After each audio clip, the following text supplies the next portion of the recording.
Because for at least the third time in his life, Donald Trump appears to be going through a pretty brutal and very public divorce.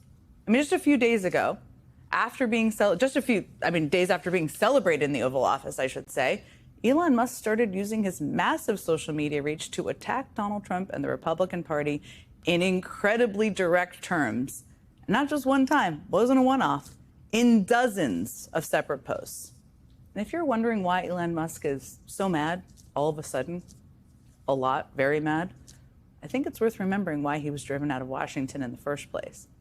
Relentless, persistent public pushback against not just the work of Doge, but also the companies Musk runs. People across the country came out in droves to register their anger with Elon Musk and his Doge operation. They held big, sustained protests at Tesla dealerships everywhere. You can see a bunch of them on your screen now, helping to drive down the stock price of Elon Musk's company. And those protests have not let up since Musk announced his exit, even then. Just to give you a taste, this was Golden Valley, Minnesota, the day after Musk announced his exit. I love democracy, and I love this country. Bill Henson and a group of 150 or so are doing what they've done every Saturday for the last 18 weeks. This group says their protest outside a Tesla car dealership, a way to share their frustration with the federal government. If I can stop one person or make one person think about not buying a Tesla and putting more money in his pocket, I'm happy to do that. And while many here are upset with Elon Musk, they don't see his departure as a reason to stop. This is a long game. This is not something, Elon steps away from Doge. Doesn't matter. I'm here for the long haul. I'm not going anywhere. He's here for the long haul. And he's not the only one. It's also not just protests. I mean, the numbers tell a pretty stark story for Musk. Since the beginning of the year, Tesla stock is down more than 12%, just since the beginning of the year. Musk was never going to stay forever in Washington. I mean, there was a time limit, even that, on his stint as a special government employee. But if you're wondering why Elon Musk has suddenly soured on Washington, it might have something to do with that. I mean, the richest man in the world has watched as companies he runs, specifically Tesla, have found themselves in a bit of a downward spiral. Seriously, the more you dig into this whole feud, the more it seems like this is really all about Musk's own financial well-being. A source familiar with Musk and Trump's relationship tells NBC News that Musk's temper tantrum essentially boils down to a few key factors. One, Trump's big ugly budget bill kills electric vehicle tax credits that benefit Musk's company Tesla, yes, the one whose stock has gone down by 12%. Two, Musk is upset that Trump isn't helping his other company, Starlink, take over the FAA's control system. Three, Trump has pulled the nomination of Musk's friend and ally to serve as the head of NASA, a move that likely would have benefited Musk's other company, SpaceX. Those are some of the things that makes him mad. And all of that has driven Musk to completely lash out on his social media platform. I mean, just the past 2 days on X, he has called the bill massive, outrageous, pork-filled, and a disgusting abomination. He's posted multiple times saying the bill would drive America into debt slavery. And he's implored people to call their senators and members of Congress to kill the bill. He even posted this promo for Quentin Tarantino's 2003 blockbuster, Kill Bill. Get it? I mean, I have to hand it to him. I don't always agree with him, but that's kind of creative. Now, it's fallen on Republican congressional leaders to basically deal with all this fallout from all of this. And you may be wondering, how does someone like Mike Johnson, a smooth operator that he is, handle a fight between two implacable wealthy man-children when he needs both of them to support him? Well, I'm just going to show you. Here was Mike Johnson today trying to explain what exactly happened with Elon Musk.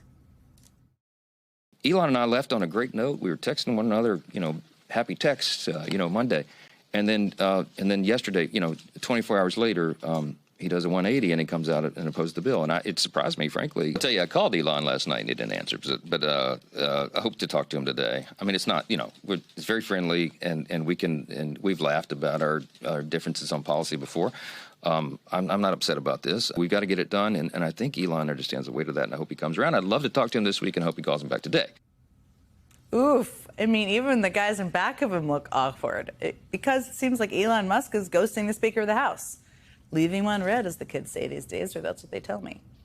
Now, Mike Johnson sounds a little nervous about that. I mean, even in his tone, a little desperate. So maybe he figured, I'm going to make Elon jealous by talking about how often Trump returns my calls.